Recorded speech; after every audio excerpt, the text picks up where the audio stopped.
तो दोस्तों welcome to my channel finance अध्यापक। आज हम रेपो रेट के बारे में बात करेंगे कि अभी जो रिसेंट चेंजेस हुआ रेपो रेट में, तो उससे क्या असर होगा मार्केट में और क्यों ये बढ़ाया गया ऑल ऑफ द सडन और इससे कुछ तो फ़ायदा होगा और किनको फ़ायदा होगा। तो ये वीडियो में ये जानेंगे कि रेपो रेट है क्या और क्या-क्या इसके एडवांटेज है। तो चलो वीडियो को स्टार्ट करते हैं। अगर वीडियो को स्टार्ट करने से पहले अगर आप नए हो वीडियो में तो प्लीज़ सब्सक्राइब कर दीजिए और बेल आइकन हिट कर दीजिए ताकि जब भी मैं वीडियो बनाऊँ तभी आपको नोटिफ़िकेशन मिल सकता है, ठीक है? तो लेट्स स्टार्ट वीडियो। तो जो हेडलाइंस आ रही है मनी कंट्रोल पे वो दिख रही है। RBI governor highlights after RBI surprise move all eyes on US Fed meeting outcome amid expectation of 50 BPS rate hike. तो रेलिगर ने ये बताया, उनके अजीत मिश्रा जी ने, कि जैसे ही आरबीआई का अनाउंसमेंट हुआ अपना इंडिया में, वैसे ही फेड ने भी अनाउंसमेंट किया 50 बीपीएस। तो इसके वजह से रेपो रेट में मतलब बहुत ही हलचल हो गई। रेपो रेट होता क्या है सबसे पहले वो समझेंगे। तो रेपो रेट का मीनिंग आप देख सकते हैं स्क्रीन पे।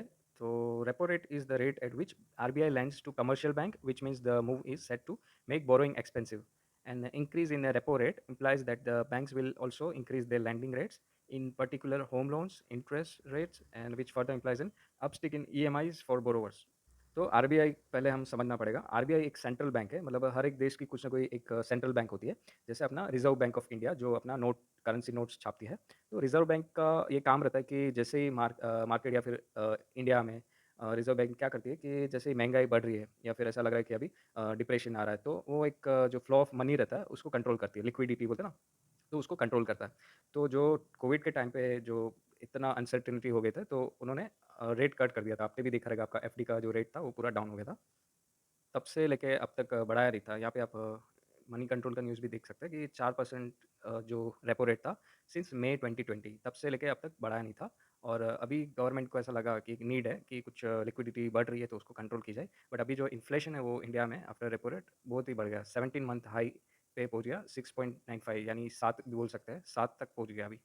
तो इतना इन्फ्लेशन हो रहा है, तो यहाँ पे ये सब जो एनालिस्ट है वो बोल रहे हैं कि there are no stocks growth, interest rate will likely be high later this month this year, analyst said. तो ऐसा बोल रहे हैं कि अभी ये इतना महंगाई दर से ब्याज मिल रहा है या फिर बोल सकते हैं जो एक्सपेंस बढ़ गया, तो उसके बाद आप स्टॉक में क्या ग्रोथ एक्सपेक्ट कर सकते हो। ये पूरा साल में और भी शायद बढ़ जाए और भी रेट बढ़ा दे। ये तो एक फर्स्ट सीरीज़ है, ऐसा उनको लग रहा है कि आगे भी बढ़ सकते हैं रेट्स। बता नहीं सकते क्योंकि अभी कोविड के बाद जो हालत हुई है मार्केट में, बिज़नेस में, तो बहुत ही खतरनाक हुई है। तो इसमें जो सबसे ज़्यादा हिट हुए हैं वो रियलिटी सेक्टर, ऑटो, बैंक्स और ऐसे बहुत सारे अनगिनत सेक्टर है। जैसे कल जो आईटी का बनाया था उसमें भी बहुत सारा प्रॉफिटेबल वो तो रहता है हर बार, और कैश रीच कम नहीं रहती, फिर भी उसमें अनसर्टेनिटी हो गई।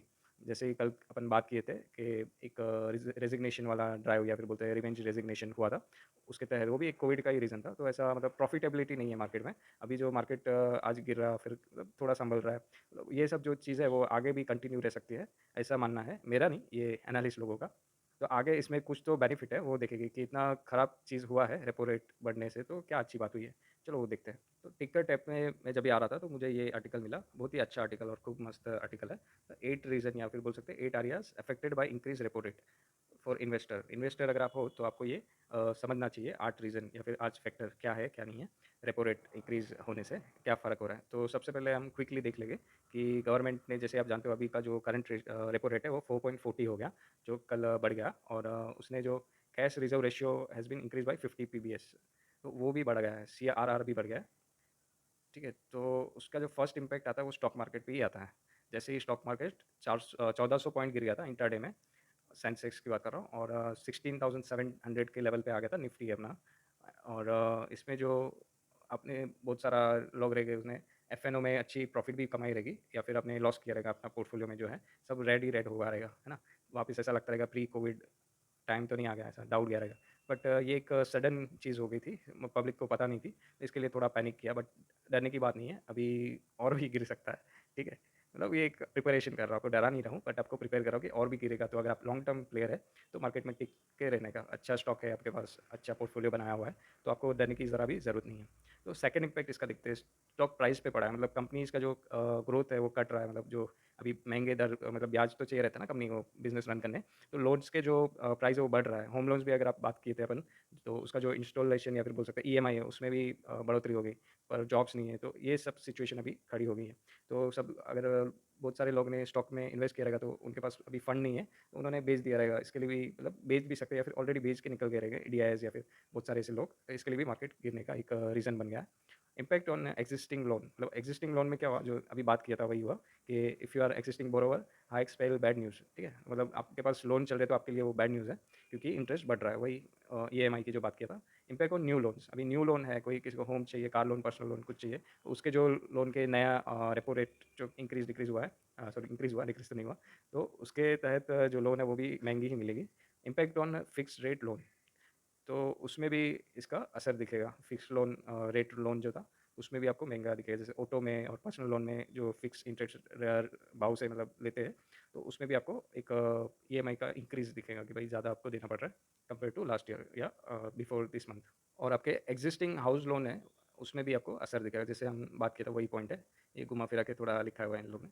और impact on short term FD, ये बात समझने वाली है कि अगर आप लॉन्ग टर्म एफडी है, तो आपको शॉर्ट टर्म एफडी करवानी चाहिए, क्योंकि उसमें जैसे ये प्राइस बढ़ेगी या फिर इंक्रीज़ आपको दिखना मिलेगा। मतलब इंटरेस्ट रेट जो आप एफडी में 5% या 5 से भी कम है आजकल तो वो आपको शॉर्ट टर्म का जो एफडी है उसमें आपको ज़्यादा मिलेगा, लाइक 5.5 या कुछ और थोड़ा ज़्यादा मिल सकता है, ठीक है?